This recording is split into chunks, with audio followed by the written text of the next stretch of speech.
Animatrônicos. Máquinas projetadas pelo homem para simular um ser autônomo. Figuras antropomórficas que imitam a aparência e movimentos humanos. Por fora, o olhar do que deveria ser um boneco inanimado, mas que parece, em algum sentido, vivo. Talvez seja apenas ilusão. Talvez a semelhança humana confunda nossa mente ao ponto de acreditar nisso. Ou talvez realmente exista uma consciência em algum lugar por debaixo das engrenagens. Uma inteligência própria, capaz de formar pensamentos e praticar atos terríveis.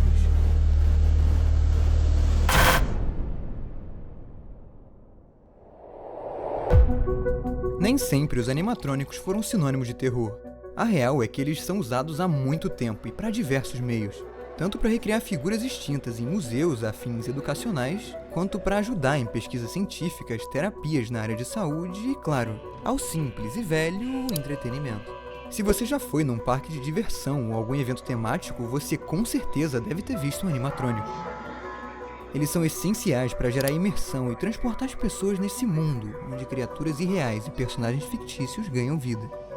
E mano, beleza, não tem nada de bizarro nisso. Pelo menos na superfície.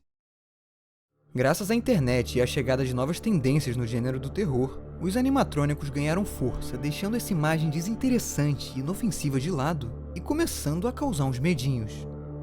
O boom das creepypastas e jogos como Five Nights at Freddy's chegaram no momento perfeito, surfaram e alimentaram a nova trend. Então as criaturas robóticas e animais dançarinos saíam da inércia. Ganhavam vida própria, se mexiam sozinhos e esperavam minuciosamente pelo momento certo. A hora que você virasse o rosto para levantar, e então... Mas nem sempre os animatrônicos foram assim. Tempos atrás, a coisa era um pouco diferente.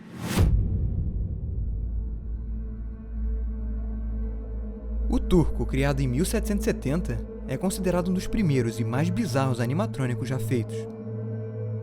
O homem robótico de bigode supostamente mexia sozinho, jogava xadrez e ganhava de qualquer um que o enfrentasse.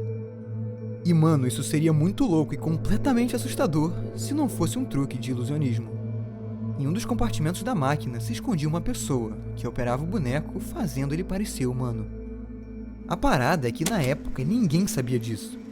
Para as pessoas aquilo era sobrenatural, uma máquina autônoma de vida e inteligência própria. E não tem nada mais inquietante que isso. Foi nessa época e nos séculos seguintes que os chamados autômatos ficaram em alta. Bonecos movidos por uma tecnologia amadora e que em grande parte serviam como fonte de entretenimento. Como essa recriação da Maria Antonieta tocando uma musiquinha fofa. Ou esse cisne de 1700 que mexe o pescoço e pega o peixinho de metal com seu bico. A grande parte, como dá pra ver, não era bizarra nem causava medo, mas isso não se encaixa pra todos. Então a gente encontra figuras esfaceladas pelo tempo. Bonecos faltando pedaços, perdidos no vale da estranheza e que geram mais aversão do que qualquer sentimento positivo. E isso foi crescendo no imaginário, piorando cada vez mais no passar dos anos com a chegada da mídia. E aí vieram filmes de bonecos assassinos. Figuras diferentes, mas de consciência própria e que pareciam ter o mesmo objetivo quando despertassem: matar. –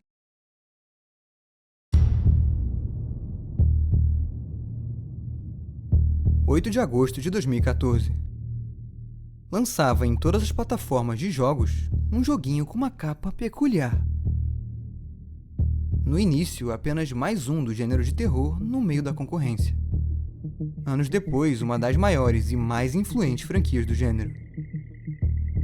Five Nights at Freddy's conta a história de um guarda noturno que aceita um emprego num restaurante chamado Freddy Fazbear's Pizza.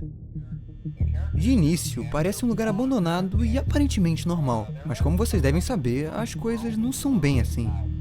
Durante a noite, os animatrônicos da pizzaria ganham vida própria, começam a mudar de posição e ir atrás de você para te matar. O seu objetivo é sobreviver 5 noites, monitorando câmeras, usando portas e luzes para se proteger e sem sair do lugar. Basta uma boa história, uma mecânica inovadora e bicho do capeta tentando te matar, e eis um jogo que fez muito sucesso, ganhou várias continuações e uma fanbase imensa. Mas afinal, de onde surgiu essa ideia de animatrônicos assassinos no restaurante? Será que é uma história original ou o FNAF foi inspirado em fatos reais? Pois bem, mano, eu te respondo que nada se cria, nada se perde, tudo se transforma. Five Nights at Freddy's é uma clara inspiração a restaurantes da vida real, como Snowbiz Pizza e Chuck E. Cheese, franquias famosas tematizadas por animatrônicos que cantam e interagem com crianças. Ambos compartilham a mesma estética colorida e o entretenimento como objetivo principal. Um deles, no entanto, guarda uma tragédia.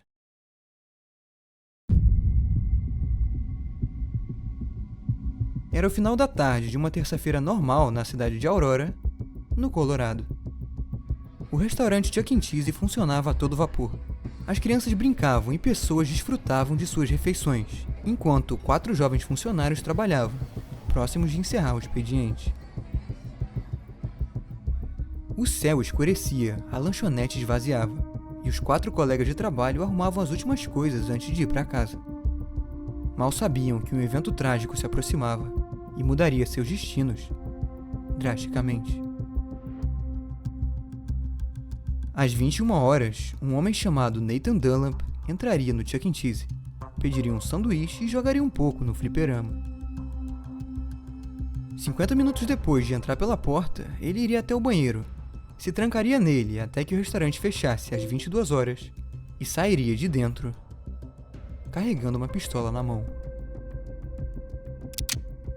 Nathan teria ido direto ao balcão e atirado nos 4 funcionários e na gerente a queima-roupa, ferindo gravemente uma das vítimas e levando as outras 4 à morte. O jovem de 19 anos trabalhava no Chuck E. Cheese e foi demitido de lá em julho do mesmo ano por supostamente se atrasar no trabalho. 5 meses depois, ele voltaria para se vingar, nesse incidente trágico e que mais tarde o levou à prisão perpétua. Esse caso bizarro ocorrido na vida real levou as pessoas a teorizar sobre uma possível inspiração na criação de FNAF. No jogo, os 4 animatrônicos que ganham vida e tentam matar o protagonista, na verdade seriam representações das 4 vítimas da tragédia de Chuck E. Cheese, como se suas almas fossem lembradas e estivessem vivas dentro do corpo dos animatrônicos. Sinistro, cara. Mas, mano, eis a questão. Será que isso é só uma teoria forçada ou será que existe alguma relação com o jogo? Opa, e aí gente, tudo bom? Eu sou o Link e eu tenho um canal de teorias e, pois é, não esperava me ver por aqui, né? Eu vim fazer uma pontinha pra poder falar sobre FNAF e sobre teorias de FNAF. Pois é, né? Five Nights at Freddy tem uma lore extremamente complexa e lotada de teorias. Isso não é um segredo pra ninguém. Algumas das maiores, na verdade, falam justamente sobre isso, né? Já que na história do jogo, nós temos um homem chamado de William Afton, que vivia uma vida dupla. William Afton é praticamente o protagonista da saga Five Nights at Freddy. Toda a história em si é sobre ele, sobre seus crimes e sobre as coisas que aconteceram. De um lado, sabemos que William Afton era o cofundador da franquia Fazbear. Do outro, ele era um assassino em série, conhecido por matar diversas crianças. Em um dia, dentro da pizzaria, ele teria se fantasiado de um dos mascotes que nós tínhamos ali na Freddy Fazbear e ganhado a confiança de crianças, para depois ele ir matando elas e colocando seus corpos dentro dos bonecos. Essa era a história em tese que aparecia tanto no Five Nights at Freddy 1, tanto quanto foi demonstrado em alguns minigames do FNAF 6 também, mostrando como funcionava o processo do William Afton usar a fantasia, atrair uma criança e depois acabar com ela. Então essas crianças com as suas almas presas dentro dos animatronics sairiam durante a noite com sede de vingança em busca daquele que teria matado elas. Então, sem dúvida, sim, os animatronics de FNAF eram na realidade almas de crianças mortas. Claro que isso é algo que muitas pessoas já sabiam desde o início, mas era uma trama que atraía muita atenção e era impressionante. Parece que temos umas similaridades. Ainda existe um 5º animatrônico no jogo chamado Golden Freddy, que aparece meio caído, jogado de lado. Esse seria representado pelo único sobrevivente do tiroteio, que não à toa teve que se fingir de morto para sobreviver, com o corpo caído no chão. O criador de FNAF já disse que não se inspirou nesse caso e que isso não passa de uma teoria maluca, mas não dá pra negar as semelhanças. Bom, se de fato serviu de inspiração ou não, isso não importa, porque inevitavelmente, sempre que eu jogar esse jogo e olhar pros animatrônicos, eu vou lembrar dessa história, da tragédia de 30 anos atrás, de suas 4 vítimas que perderam a vida e que nunca mais terão a chance de tê-las de volta.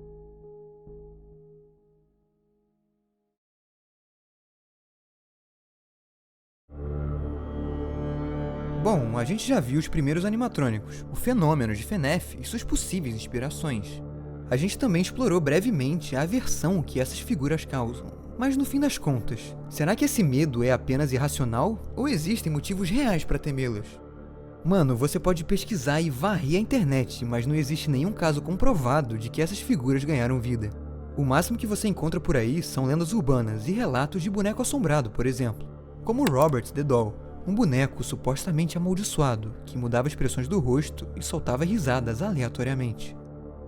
Ou como o famoso caso da Annabelle, a boneca que teria se mexido diversas vezes e seria associada a uma entidade demoníaca. Mas como eu disse, esses são bonecos, e quando o assunto é animatrônico, tem mais história inventada do que relatos minimamente factíveis. O que você encontra são figuras em mau funcionamento. Incidentes bizarros capturados por câmera, mas que não passam de uma mera coincidência. Animatrônicos sem uso, abandonados e deixados para trás. As velhas figuras antropomórficas afetadas pela ferrugem e esquecidas pelo tempo. Então, o que resta no fim sempre vai ser a dúvida. Será que elas de fato são apenas máquinas inanimadas? Ou será que escondem uma consciência em algum lugar dentro delas capaz de pensar e agir por si própria?